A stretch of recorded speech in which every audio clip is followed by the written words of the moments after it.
My name is Erin Parks. I'm the one that you have been getting emails from. So glad again that you were able to join us this evening. We have several events like this. We have this one scheduled, and next month we are doing the Calming Water Bottle Workshop on October 18th. And that is where several of you, I know, I recognize a lot of names, have joined us for that. But I will mail you the supplies for the calming water bottle. All you have to do is supply the water bottle itself. And what you'll do is we will make a water bottle with your kids can join, or you can just join and do it later with your children or your students, or maybe some families that you serve. And what we do is we talk about how we use this calming water bottle and what we can learn from it as far as behavior techniques. So not only is it making a calming water bottle, but we're discussing how we can use it and other behavior techniques as well. So we will make sure you can always join our Facebook page at the Children's Behavioral Health Network. In the email that I send each of you, it will have the direct link, but we do have, it's the Northeast Children's, there's Northeast Children's Behavioral Health Network, and we have one for Central, we have one for Southwest. So you can join your region's Facebook page, and that way you'll stay up to date on the most information that we will be giving you. The other thing I want to mention is our Care Notebook. We have a Care Notebook workshop that we'll be doing. And what that does is that what we do in that is that we teach you how to organize all of your child's medical information, their school information, evaluations, behavior, maybe some consultations that they've been doing. So with that, we teach you how to do that, and we send all of that information to you and go over that. Then Lauren is going to be presenting a couple more that I'll have her describe, but she's going to be doing some more later in the fall. So make sure you stay up to date with our Facebook page. And again, we will send this recording once it's been edited, along with any handouts that Lauren sends and our upcoming events that we have scheduled. Oklahoma Family Network, again, is here to support your family and help you navigate those resources.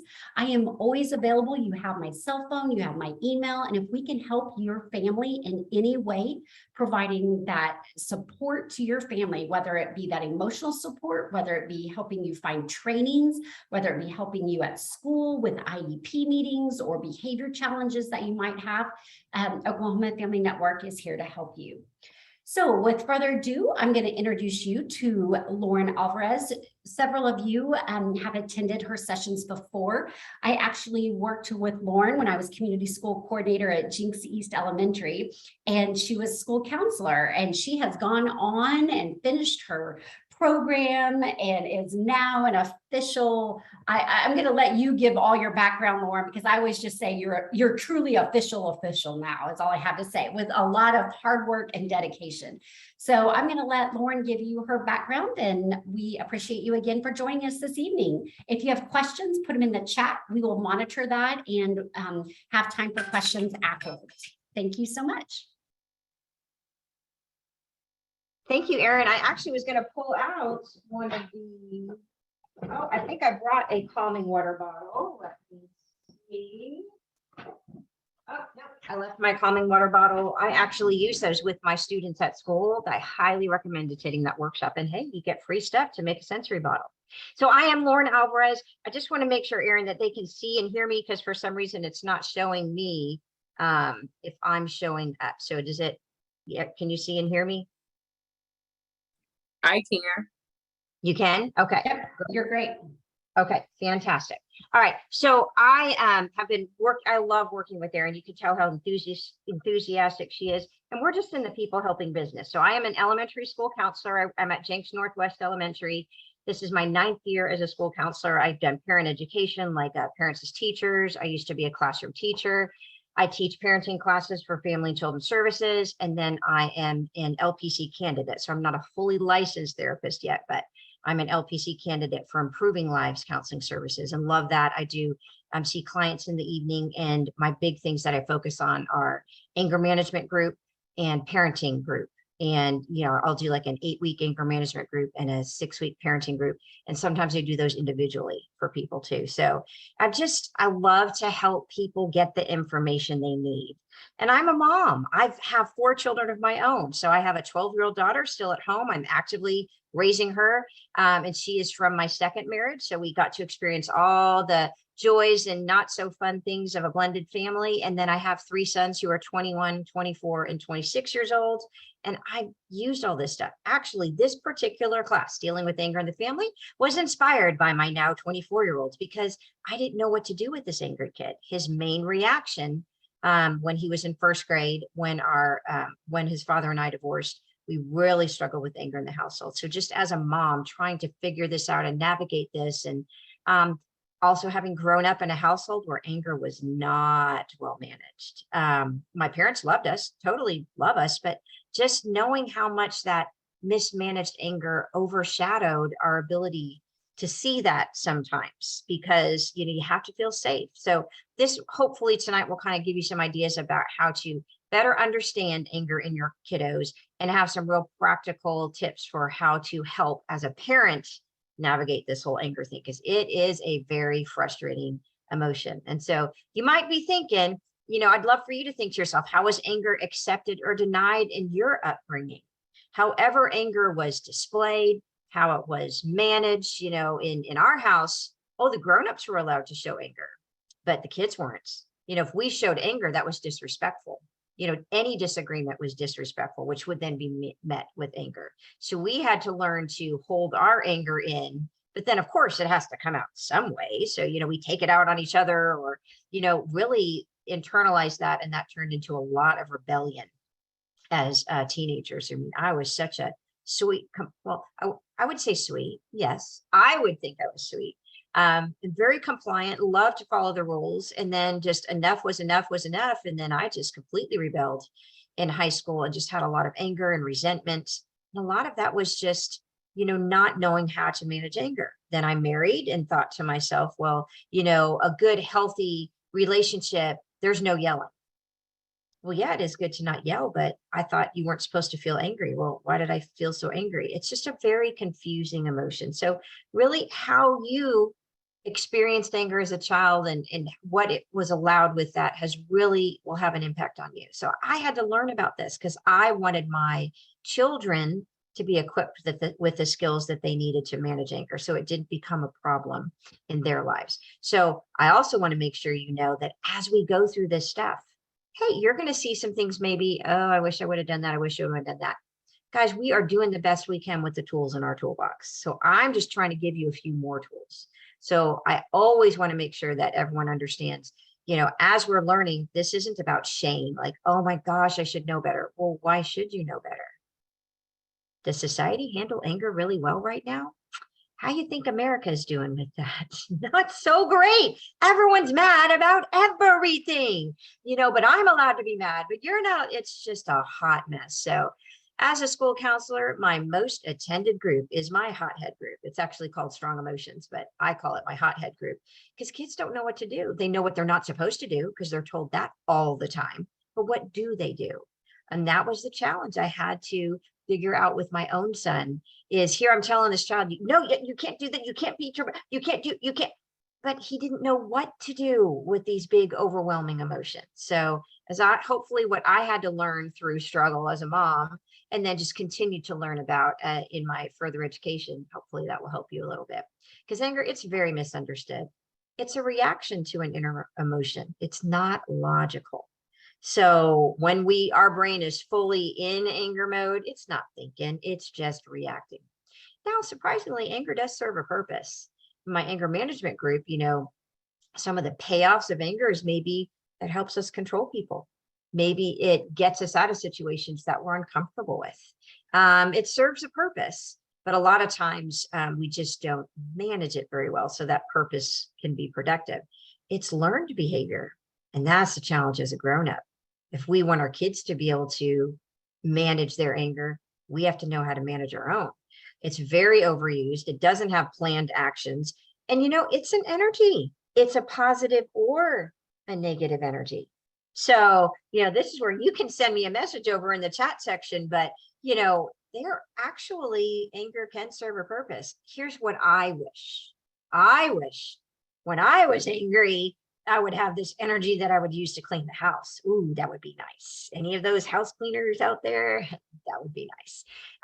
But no, that's not how I manage my anger. I wish that that was how I use my energy. But think of some of the big changes that have happened. I mean, Martin Luther King was mad, and he brought about some pretty amazing changes that wouldn't have happened if everyone was just okay. Parents will stand up and, advocate for their children. There's children will stand up and say enough is enough. There's energy can be a positive thing. Sometimes it gives us that courage to say something that maybe we wouldn't have the courage to say, but boy, can it be negative too. So it's kind of like a hammer. I can use that hammer to build something, or I can use that hammer to destroy something. And that negative use of energy, how we get rid of the buildup of energy. If it hurts people or property or destroys relationships, that's where it can really cause a lot of problems. And boy, is it easy to show. You know what the brain is really good at? Showing anger. You know what the brain is not naturally good at? Calming down. Because anger serves a purpose. It's supposed to protect us. So as far as the brain is concerned, the part of the brain, I've got my little brain, I actually brought it today. Okay, so we've got my little brain skull cap. The part of the brain that is associated with all your feelings, your emotions, your fight or flight response, that is not your thinking brain. Your prefrontal cortex, your thinking brain is up here. That's all your midbrain and your amygdala. So, if this, it's super easy to show because your brain is automatically hardwired from birth to, if it feels threatened in any way, it pumps you full of adrenaline and cortisol so that you can fight or run away. But as you get older, if we don't learn how to manage that very natural response, with our thinking brain, no, I'm not actually in danger. And yes, they hurt my feelings, but I do not have to physically hurt them because they hurt my feelings. The thinking brain is what's coming in and trying to get all of this working together. In kids, that part of the brain is still under construction, so it's not really efficient. But, anger is easy. It's very easy to show. And here's some facts about anger. Anger is just a feeling that every person in every family has. You will never not have anger. We need anger. Now, we don't need anger that's not managed very well, but anger is a natural human response. Even babies have it. I always love that one. So when I've done anger things with kids at school and that picture pops up, they love it. And you've heard that, baby. Typically, like anger shows up around 4 months old. Now, a child with colic, a lot of times that's a painful cry and things like that. But you've heard that baby at Walmart where there's the fussy and I'm hungry and I'm uncomfortable. And then there's that baby is madder than a hornet. Surprisingly, my son, who had the most struggles with anger, which ultimately actually was anxiety that was expressed as anger, he cried differently than his brothers at birth. And the nurses were laughing about it. They're like, whoa, he's madder than a hornet. His whole little body turned red. And he'd always had been wired a little bit more sensitively, more able to react to things. So it's kind of interesting to look back on that. Here's why we have anger. It's usually caused by something that hurts us or something that we're afraid of. Now, we could be physically hurt, or a lot of times, though, in this day and age, it's more emotional. Someone's hurt our feelings, whether they meant to or not. They've hurt us in some way, or we're afraid of something. Think about this as a parent. You have not heard from your child and you're waiting for them to come home and they are past their curfew. They're not answering their cell phone. You are freaking out. When they walk through the door, do you go, oh my goodness, I was so worried about you and da-da-da-da, or like, where the heck were you? Typically, we have this angry response. That anger is because of the fear we have. Sometimes too, when we're afraid of any number of things, our future stressful things, the unknown, that can come out as anger too. If you have a child or you yourself really struggle with anxiety, that can come out as anger too. So it really depends on what is the source of it. It's just supposed to be like a signal, like a stoplight. Now, for me, I also, struggle with anger too. And a lot of that, I think you can tell, I have big, strong feelings about everything. I like to call it passionate, but passionate can have a dark side too. It can be a really fun, energizing energy, or it can be like a little overwhelming. And I can be very fluid with my words in good ways or bad ways if I choose to be. As I have learned to manage my anger, it's really interesting to me that as I've retrained my brain and learned all these things, I just don't really get upset about stuff so much anymore like I used to. I still get upset about stuff. Of course, I'm a human being, but it's not to the same frequency and level that I did, because I learned to tune into my anger and look at it like a stoplight. When I remarried here, I thought I was this chill person. That was like 13 years ago, I remarried, and I was mad all the time. If he tells me how to load the dishwasher one more time, that is it, and I'd have these huge, even if I didn't express it to him, I felt like it. So I was having the internal battle while he's over there totally unaware that's anything going on. But I'm like, why am I so angry all the time? Like, I was angry all the time. And when I started to look at my anger like a stoplight, like a signal, okay, hold on, Lauren, let's go calm down. What's really going on here? Well, what was really going on was my issues with control, my worries about abandonment, all these little things that would touch these little tender spots in me that hadn't fully been healed yet from, my, upbringing, from my first marriage, from life, just all those things that we're always learning and growing and healing and changing. Then what I was learned to do is I would have a big reaction, even if I didn't express it to him. Oh, I felt it. I do something on purpose to calm down. I learned to think about it. And then when I was calm, I could come back and say, hey, when you tell me how to load the dishwasher, I feel frustrated because I don't like to be micromanaged. I enjoy my independence. So I would like it if you don't tell me how to do something unless you just want to jump in and do it. That I feel frustrated. But I also could help him. I let him know, hey, that really kind of hits me personally when you say that, it makes me feel like you don't support me as a mom, or you don't think I'm doing a good job, or it led to some good conversations. Now, if I had just stayed focused on why I was angry, that would be another story. So start to learn to look at anger like a signal. And also, as we look in our kids, what's behind this anger? What's the why behind it? Can be a really powerful tool to help us in our parenting. Because if we can get ahead of if we can solve the why behind the anger, sometimes all the anger goes away. And like I said, there's those two parts of anger. There's fear or pain.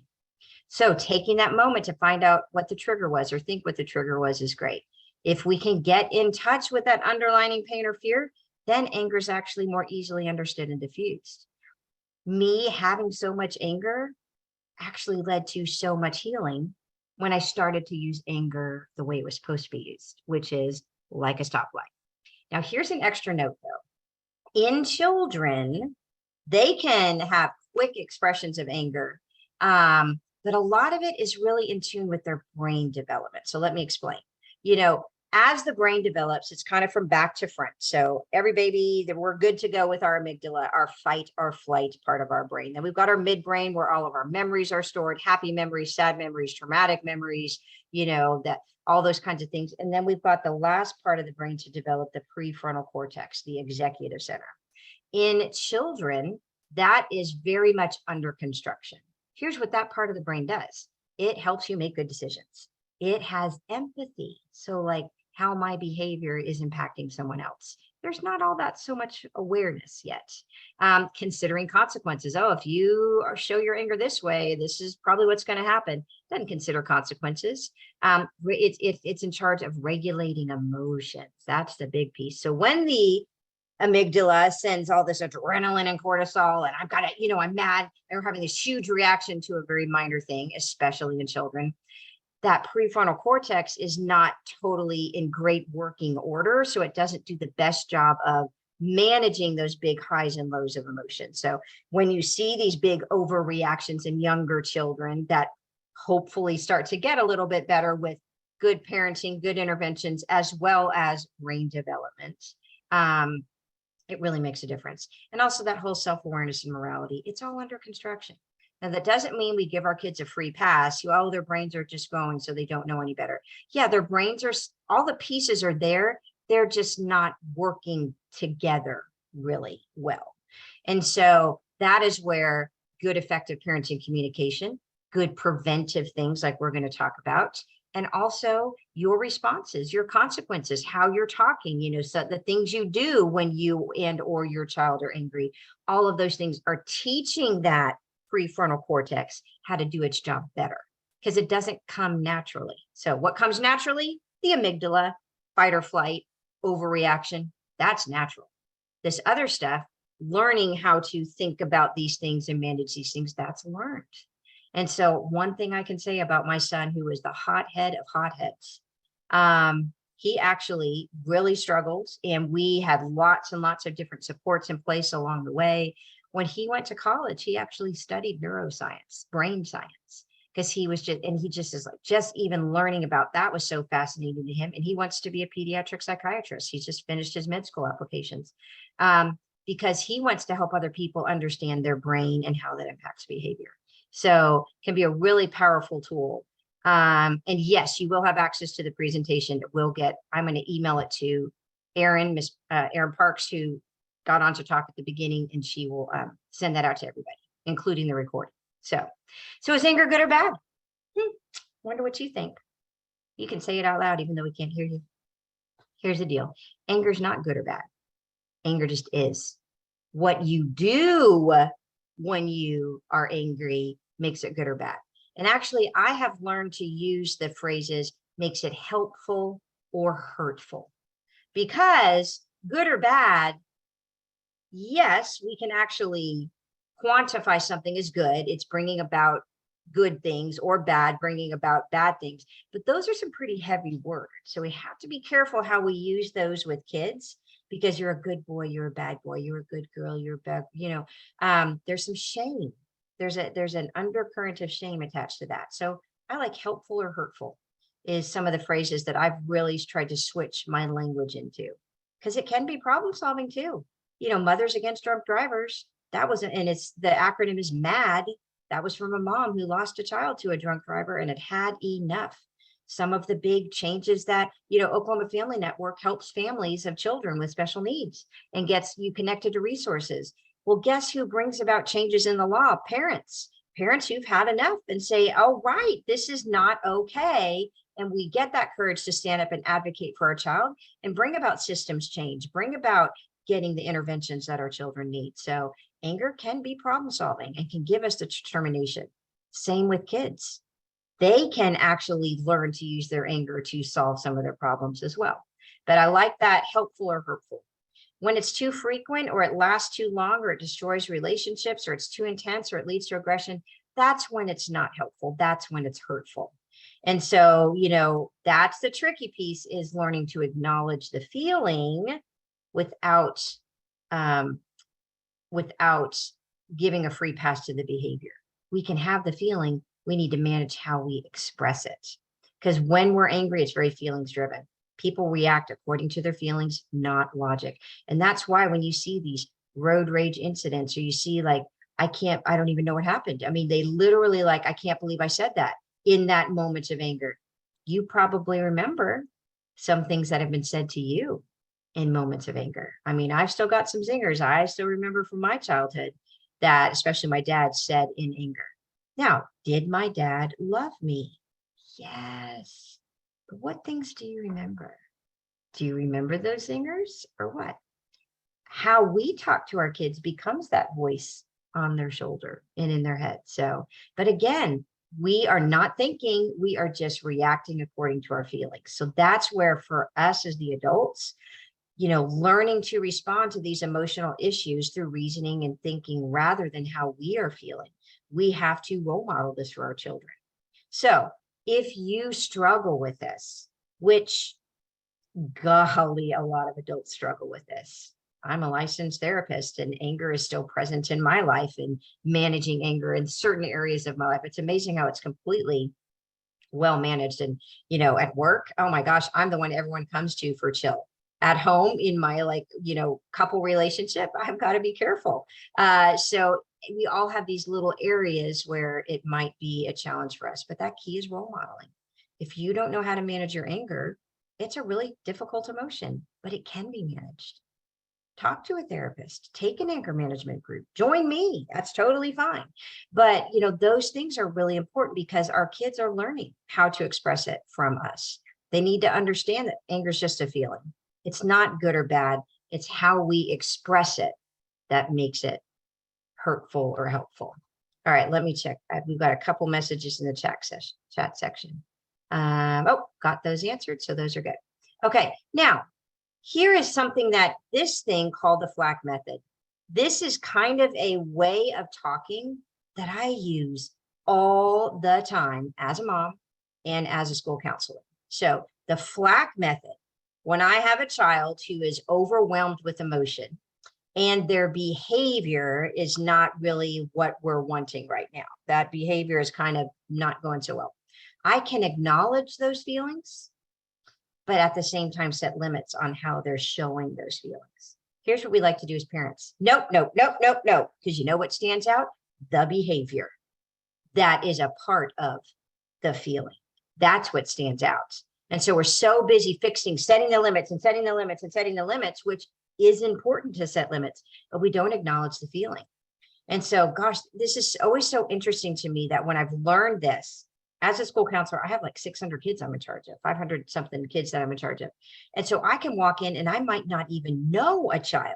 Like I might not even know their name. And I get called to some crisis situation or a kid who's losing or whatever. And I can just walk into that situation and using these skills. Whoa, I can see you're really angry right now. Kicking the door is something that we're going to have to stop. So, hey, do you want to walk with me to kind of get some of that energy out? Or do you want to sit down over here? I'll kind of give some of these alternatives.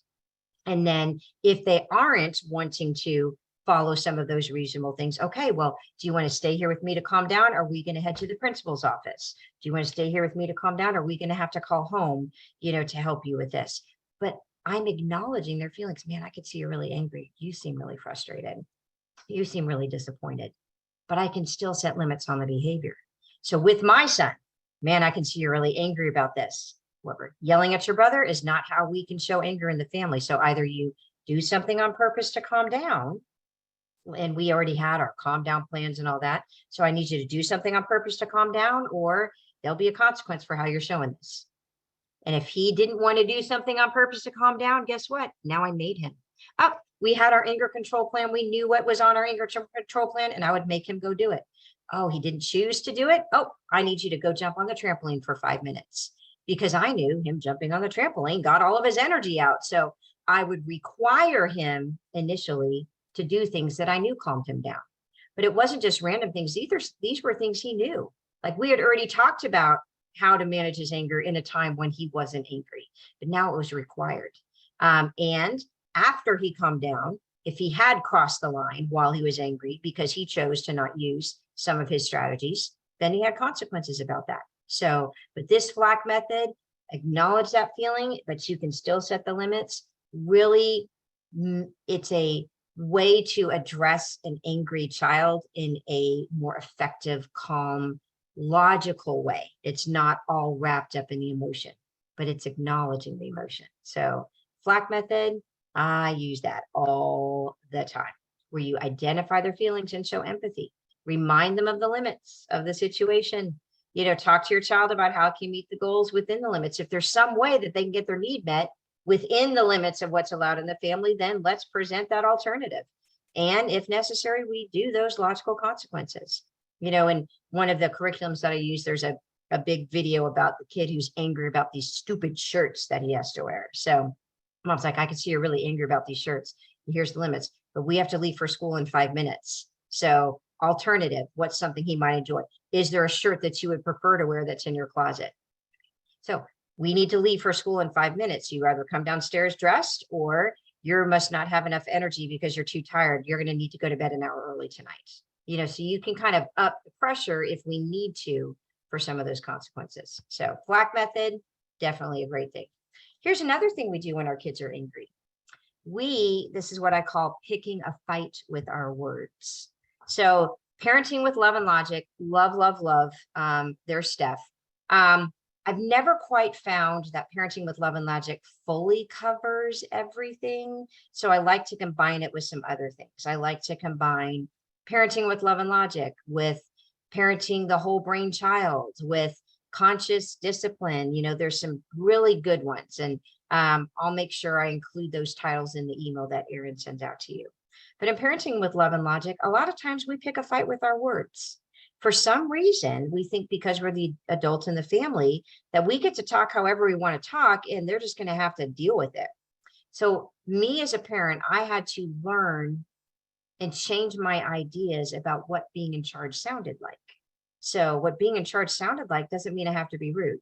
If I talk to my kids in a way that I would not want my own boss or coworker to talk to me, I'm using fighting words. So here's what fighting words are. When we tell our kids what they're going to do, oh, you're going to do this. You know, when we tell them we're not allowed, you're not going to talk to me that way. When we tell our kids what we're not going to do for them, I'm not letting you out of this house until you clean this room. Now, is the goal of respectful conversation a good goal? Yeah. Is the goal of them cleaning up their room a good goal? Yeah. Here's the problem. When we talk in that way, we have not invited them to participate. We've invited pushback.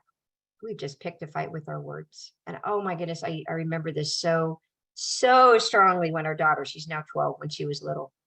My husband's Latin American, you know, in the Latin American culture that he grew up in, it was very, you know, emotional, wonderful, loving, great family. But when the grown-ups talk and you're going to close your mouth and you're going to do this, very command oriented. Not all Latin cultures, but definitely a good majority of how he was raised and all that. So he'd walk into our 2-year-old and like, Sophia, put your shoes on now, we're leaving. No, Papa. You know, and there'd be this whole little argument and I would walk in and be like, Sophia, we need to leave in 5 minutes. Do you want to wear these shoes or these shoes? Same goal, getting our shoes on, getting out the door in time. How you say it can make it easy for them to cooperate, or you just picked a fight. You just picked a power struggle. So think about it. If someone walked into my office and said, Lauren, clean up this desk right now. This is ridiculous. That's so sloppy. Do you think I would want to clean up my desk right now? I might clean up my desk because I'm embarrassed, but let me tell you what, I'm getting back at that person somehow, some way. I'm going to make things more difficult. I'm not going to go all and you know, go above and beyond and do extra work if I'm talked to that way. But sometimes we're just so stuck in this incorrect idea of what parenting is supposed to sound like. It's supposed to sound in charge all the time. You can still be polite. You can still be strategic.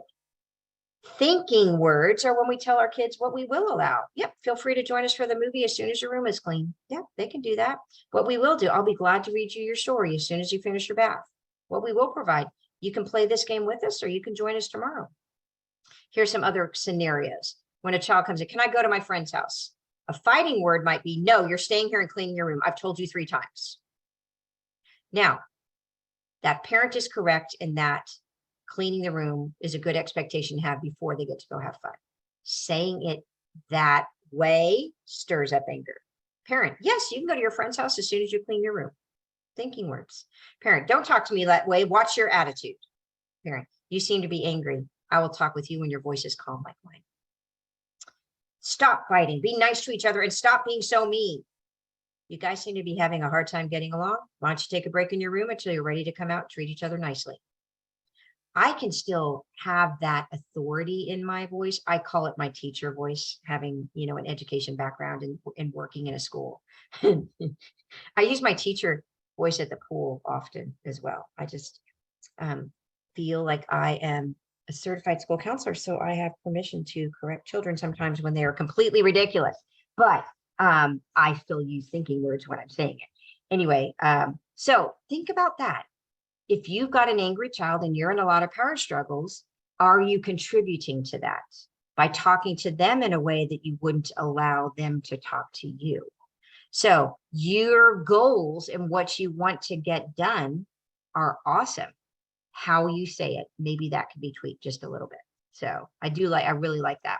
Now, you know, with kids, anger can look, and in adults, it can look very different. You have to tune into your child. So one thing that I do appreciate about my now 24-year-old, my one who is my angry hothead, is you always knew how he was feeling. He couldn't hide it. He also couldn't play poker. You know, he couldn't play any kind of games where, You know, he had to like bluff. He can't bluff. I mean, everything is written all over his face. So it was very easy to read. My oldest, not so much. My oldest seemed happy-go-lucky, but he went through a couple of things in high school where I had no idea what was boiling under the surface, you know, and, you know, once we found it was great, we were able to talk about it and kind of relieve that situation and come up with a better solution. But, you know, it's different. My daughter gets very quiet and looks at me. And she'll do something with her jaw, not saying a word, but her body is basically saying, you need to shut your mouth, you know, but she's not saying it, you know. So tune into what your child's body language is. You know, facial expressions, scowling, glaring, flushing of the face, pale face. Some kids' faces turn red when they get mad. Sometimes you start crying, but you're not crying because you're sad. You're crying because you're mad. It's just like you need that release of that overwhelming emotion.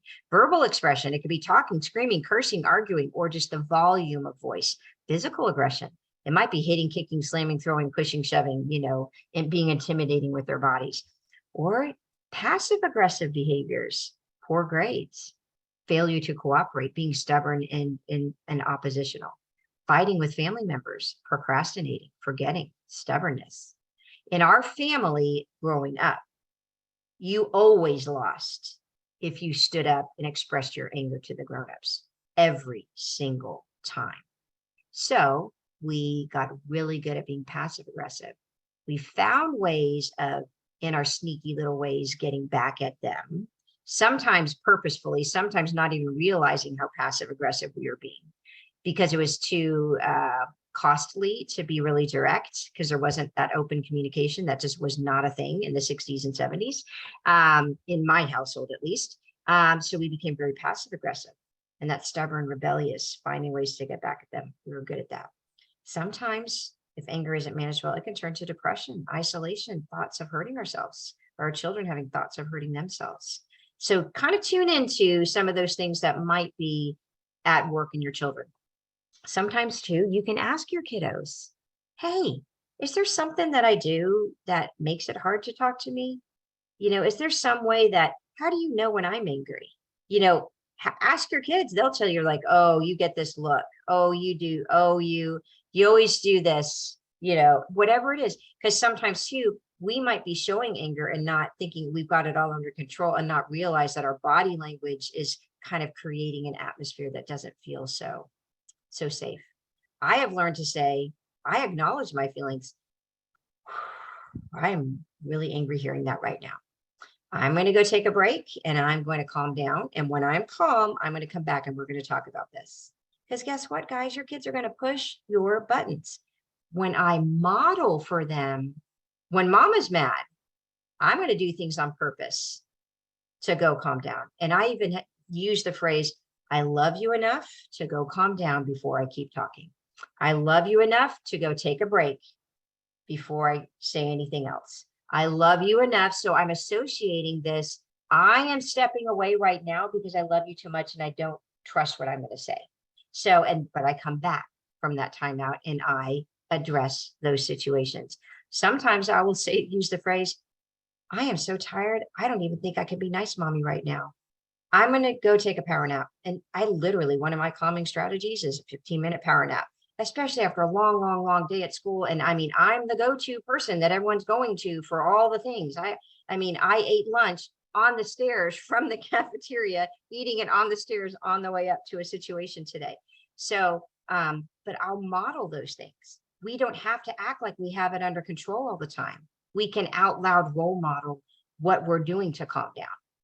Also, sometimes too, using iMessages is a really powerful tool to correct behavior, but still in a respectful way. Instead of get off those video games, you're so lazy, use an iMessage. I have a problem with you playing video games instead of finishing your chores. I feel frustrated because you're playing before taking care of your responsibilities and you leave the family extra work. I would like you to finish your homework and chores before you play the video games. Will you do that? That's the beginning. I'm respectfully, assertively letting them know what I need. And those are the typical things that are causing anger and dysfunction in the family. I've gotten really good at iMessages because my children have provided lots of opportunities for practice. I've even used iMessages with my teenagers through a text message. I have a problem with, I feel because I would like you to. Now, if that doesn't work, yeah, we can move to consequences, but sometimes that clear communication can really help them understand how their behavior is impacting others. Now let's look at this from a prevention piece. Hold on, let me see. Okay, we're doing okay.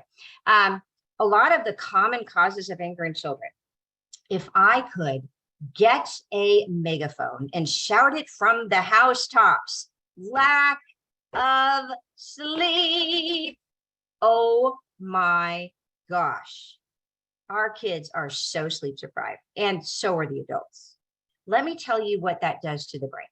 Our brain's job at all times is to take in information from the outside, process it in some way, and put out useful, use it in some way, either store it, ignore it, whatever it is.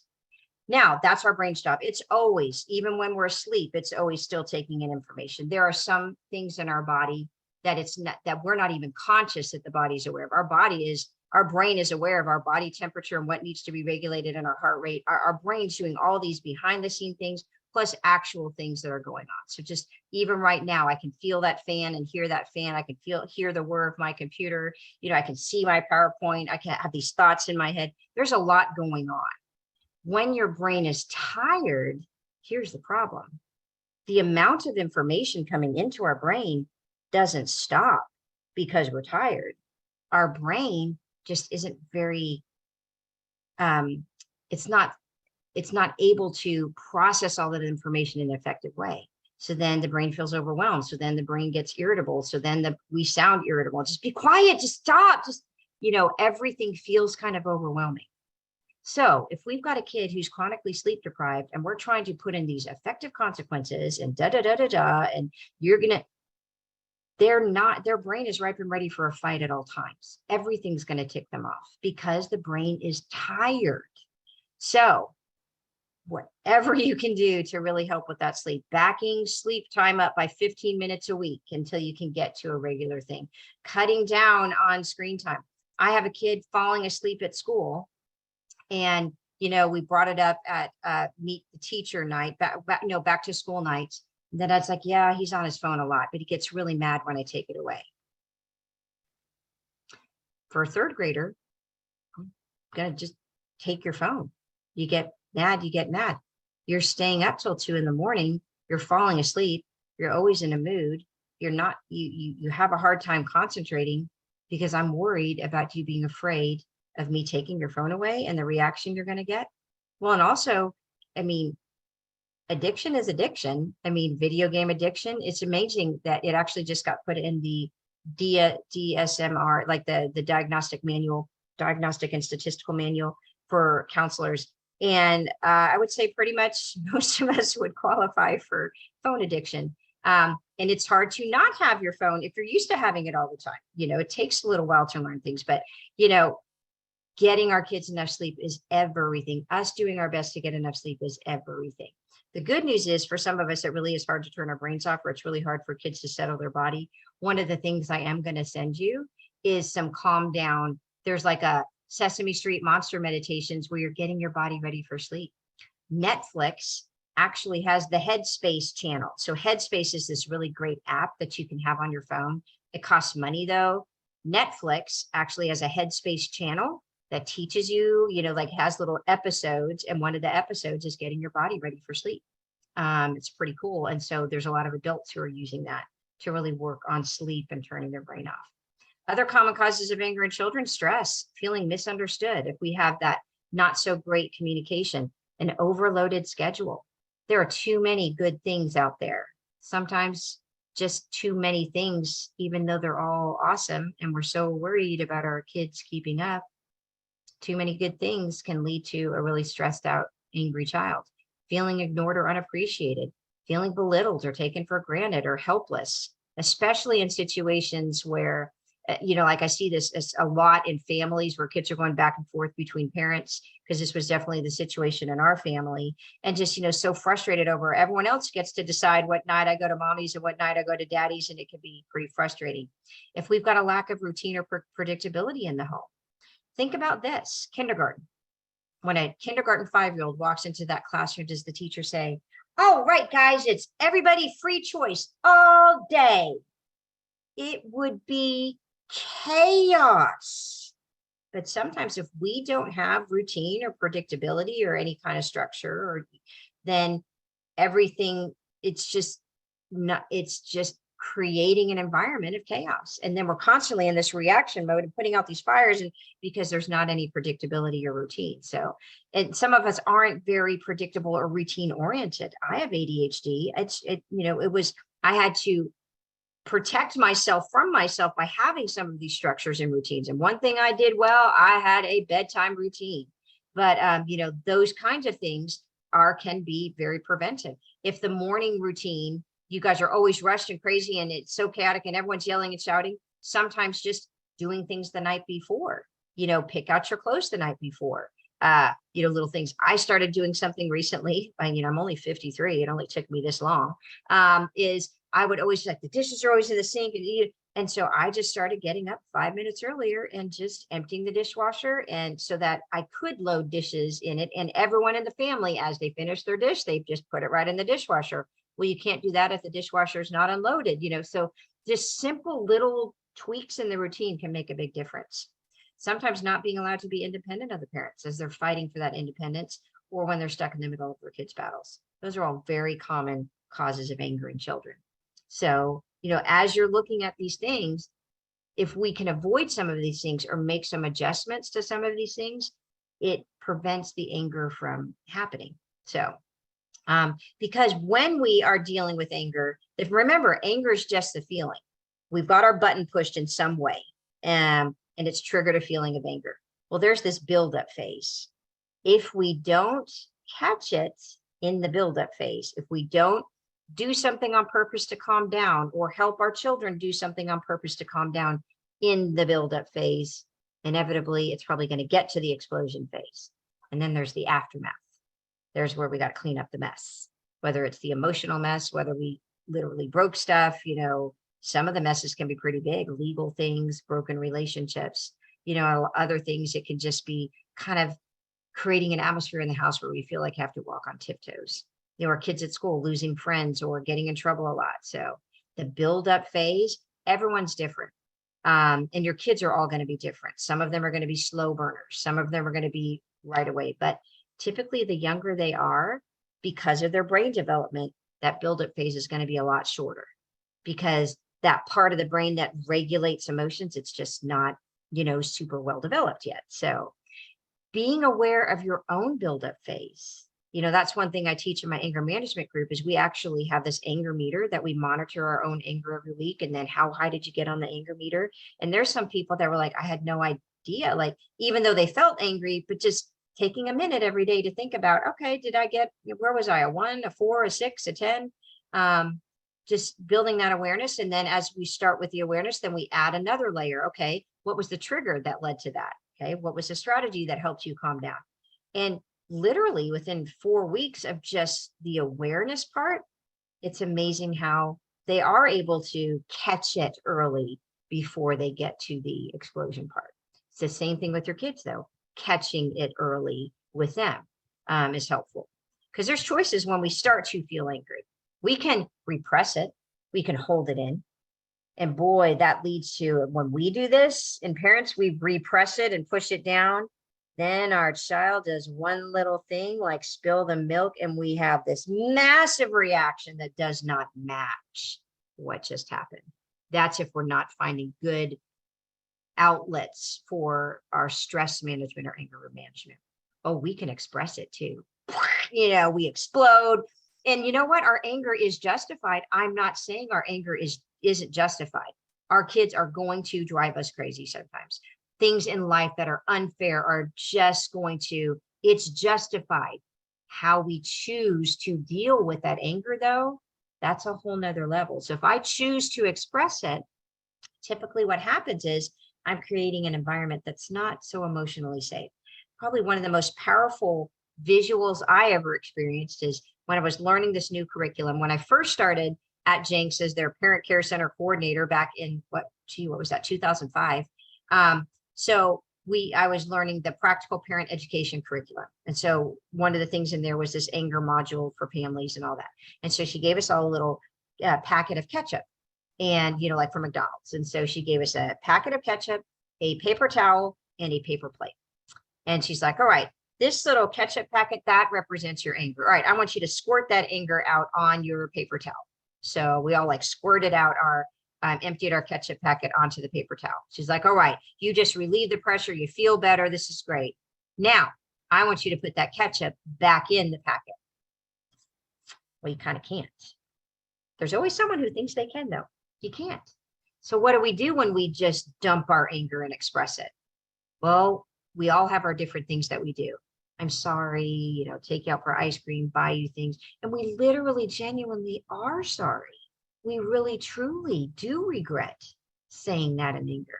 It's not saying that our apology is not genuine. It's genuine. But after we cleaned up our mess, you know, and like got rid of the chunks of ketchup, she had us hold up our paper towels. And there's just this stain there, like a residue there. No matter how hard you try to clean it up, there's a memory there. And here's where that's stored in the brain. That's stored in the midbrain. If we're not careful, the problem with us expressing our anger and not having good managed control over that, we create all these stains. And the sad thing is we absolutely love our children, but they don't feel emotionally safe with us. When they have a problem, they don't know that they can come to us because they're afraid of our reaction.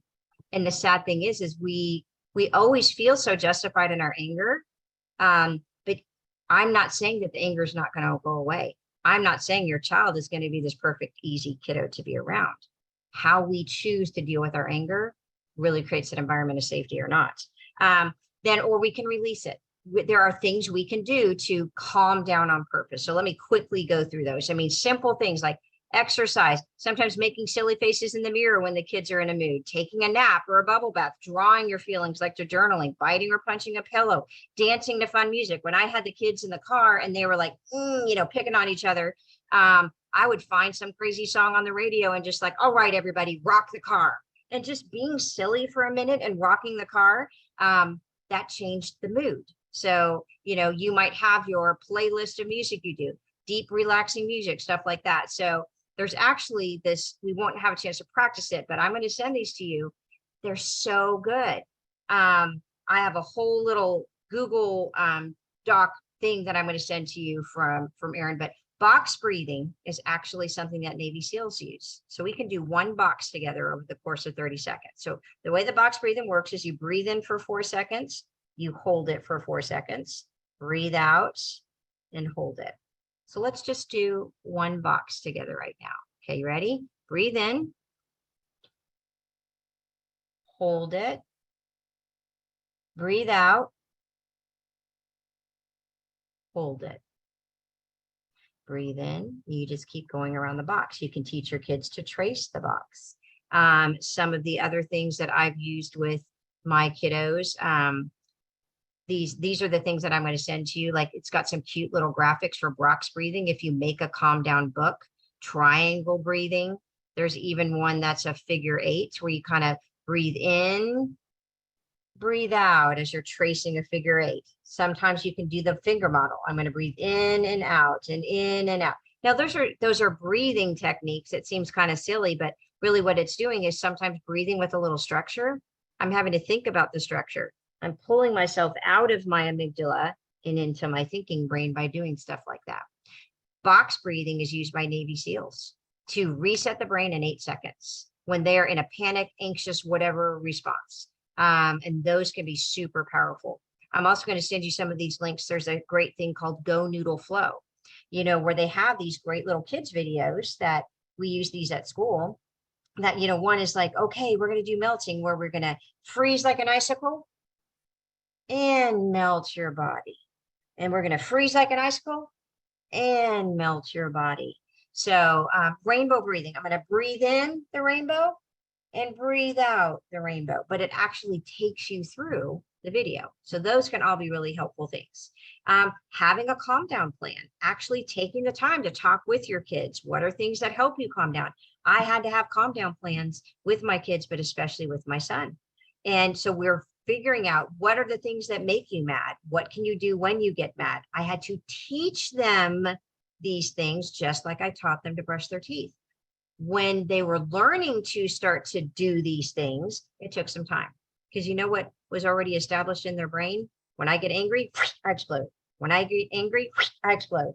If I'm going to build a new pathway, when I get angry, I do something on purpose to calm down. It takes a lot of practice. But as they practice that and learn that skill, they calm down faster and faster and faster. That's been the cool thing for me as an adult. If I've learned these skills, it doesn't take too long for me to calm down. Whereas before I'd stew about something for a whole day. So, and having our own anger control plans is great. Now, this is the thing that I brought. I love these plastic shoebox. Just have your little plastic shoebox. You can have your own calm down bucket. And actually, Erin, my friend, sent me most of these things. I mean, you can have your poppets. You can have your little kinetic sands. You might have some of your little squishy things. You know, kids are all into that. Sometimes doing a Rubik's Cube, that makes me angry because I can't solve it. You know, any kind of thing that is in there that you might be able to use to calm down. Those sensory bottles, the calming water bottle event that Erin's going to do with the Oklahoma Family Network, those things are great. But it's amazing if I'm just going to do something on purpose to calm down and I'm just going to just get my fidget and do my deep breaths, can be great. But what I did when the kids were little is they all had their own calm down buckets. And I would say, oh, you know, why don't you go get something to help you calm down? It's also a great time when you're teaching your kids about emotions. Probably my favorite series right now is this series called A Spot of Emotion. And it actually, you can order them online and they even come with these little spot stuffed animals.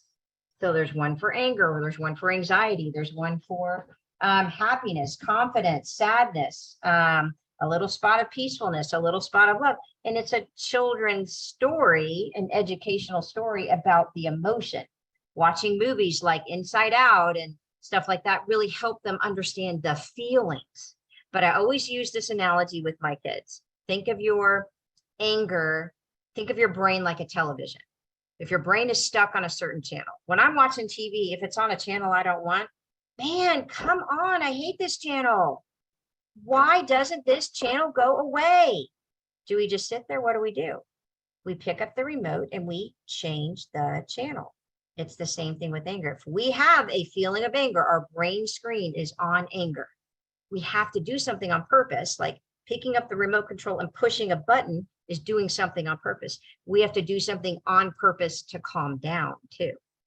When my children were young, they didn't know how to do something on purpose to calm down. So I had to make them. You know, I need you to go do, I need you to take a bath. I need you to go out on the trampoline for 5 minutes. I need you to go hang out in your room until your voice can be calm like mine. You know, I would require them to do things that help them calm down. And then as they got older and liked feeling calm, then they learned to manage it themselves. My 24-year-old has more coping skills than most grown-ups, you know, because he had to learn how to use those. So a calm down bucket could be great. And then also I'm a big fan of letting go rituals. You know, having moments where we have a chance to write down the things we're frustrated about and let them go. So I got one of these little personal hand shredders off of Amazon. Of course, the crank fell off. It's in my office. I didn't realize that. But this was like $14 on Amazon. And in my groups of my kids that really struggle with anger, we'll write down on little scrap pieces of paper things that bother us, and we'll take it and they'll take turns putting it through the shredder. The ritual, the tradition, the visual representation of letting something go actually helps us let it go. So these kinds of things can be really powerful. You know, I've even had them journal and then, all right, let's just crumple that up and we're going to throw it under the trash. We are choosing to let that go and not hold on to that. Having some of those kind of rituals and traditions in your house can be a really good visual for them of representing letting go. And I'm a big believer in family meetings. If you're seeing a lot of patterns of anger in the family or certain situations that seem to be contributing to anger, have a family meeting about it. All right, guys, we need to talk about, you know, the arguing that's going on and stuff like that. So what do you think is causing this? We have our talk. All right, what do you think we can do about it? We have our talk. All right, now we've agreed that these things push our buttons. This is what are some things that we're going to try to do about it. What if we don't follow these guidelines? What do you think the consequence should be? So then we can actually, in this family meeting, I just saved myself 25 different reaction moments. So, and they also have this cool thing, which I'll quickly pull up for you. They have this cool family mindfulness schedule, which you'll get a link to, but it's how to work it into waking up. When they wake up, what's one thing you can see, smell, hear, taste, touch? Mindful check-ins when you're eating, doing I Spy when you're traveling, having a mindful bracelet where sometimes they actually go through the different beads and it's helping them think about different things. So deep box breathing, having a mindfulness box, which is like that calm down box, doing a progressive muscle relaxation when they go to sleep. And all of these things sound great. You don't know what they are. Don't worry. I'm going to send you links to all of them. But I'm just trying to be mindful of your time. So these are all things that anger is not going to go away. How can I give them tools that will help them release it so it's not expressing and not that? And just also realize that sometimes, what feels really good? Yelling and screaming. Sometimes it's going to be a combination of support and teaching and a combination of the pressure of consequences. Well, if you choose to show your anger this way, then this is what goes with that. Sometimes that pressure is what their brain needs when it's still figuring things out to make some changes. My child as a first grader who was angry all the time, it was a good 3-year investment with him because he had a lot to be angry about. Plus he needed, he talked to a counselor as well to work through some of those things, the hurts and pains that were contributing to that from the divorce. But, he needed that support and love and teaching and pressure. If he chose to show his anger this way, but he made me mad. I understand you were angry, but when we show our anger in a way that hurts people or property, this is the consequence that goes with that. So that is a way that your kids can learn to manage that. If you're not managing it well too, get some help. That's okay. I do have an anger management group coming up. That's going to start in September, actually the last Monday in September. And I also do individual anger management, but also, talking to a therapist if you're really struggling with this, looking at some of the resources that we email, all of these things can be helpful ways for you as an adult to also manage your anger as well. So sorry, we had to go a little bit over with my internet craziness, but hopefully that gives you a few ideas and a different way of looking at how to deal with anger in the family. So, and then also Oklahoma Family Network on their website, it lists all of a bunch of different things that they have coming up, including, is your calming water bottle thing on there? Yep, hold on. Oh, wait, I need to go to a different month. October. There you go. I was like, wait, I think we put it on there. And yep. I just want you guys, creating a calming water bottle right there. And I will tell you guys that, and Lauren, you might want to mention a little bit more, but on that anger group, that's the one that's free for kids that are on Sooner Care. Is that correct? Yep. Well, so the anger group is actually for adults right now because it's online. Kids don't do so well with the online, but if you you have Sooner Care, or you can actually, if your child has Sooner Care, you can bill it under family counseling and it's free paid through Sooner Care. So, and it's $10 a session. So there's 8 total sessions. It's like $80 if you have private insurance. I just can't take private insurance right now. But I always do ongoing anger management groups. But the other thing too is sometimes too, just talking to a counselor to work through some of those hurts. Because if we have a lot of pain, we have a lot of rough edges. So it's really easy to hurt our feelings and get triggered because we've got so many rough edges that just haven't had a chance to heal. We're a little more tender. We're ripe and ready to fight. And so that's another reason why we could be having such a problem with anger, because we have a lot of stuff to work through too. And that's get the help you need. There's no shame in that. So, and that's what's great about those anger management classes is I forgot that it's free for the adult if they have a child on Sooner Care, but having it over Zoom, I know that is a big barrier for families that have children with challenging behaviors is they can't find someone to watch their child. So this is a win-win by having it offered on Zoom. So. Well, and I'll send Erin a whole bunch of stuff. So you'll get a follow-up email from her. She's the queen of resources. So she'll get that out to you. And then you can always reach back out to her if you need help with anything. So